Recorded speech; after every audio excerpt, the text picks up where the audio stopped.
familia Fer está desconsolada. Piden nueva información respecto a Abraham, que se encuentra secuestrado por el autodenominado Ejército del Pueblo Paraguayo desde hace al menos 602 días. Su hijo forma parte del testimonio cruel, por decirlo de alguna manera, del sentimiento que tiene esta familia. Desolación, dolor, llanto. Un niño de 9 años que pide la liberación de su padre. Demasiado voy a pegar a mi papá. ¿Quieres que vuelva ya? Sí, Igual que tus hermanos, tu mamá. sí.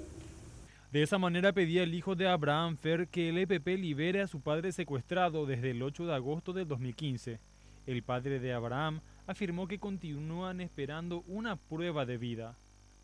Ya siendo casi 2 años y no tenemos ninguna prueba de vida.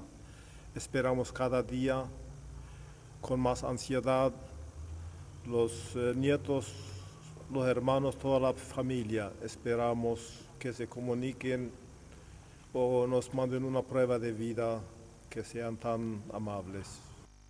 Otros familiares pidieron compasión a los secuestradores.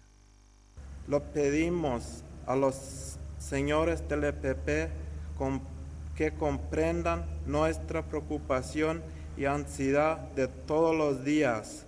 Muchas gracias. El padre del secuestrado mencionó que están abiertos a negociar un rescate con los secuestradores siempre que se entregue alguna prueba de vida.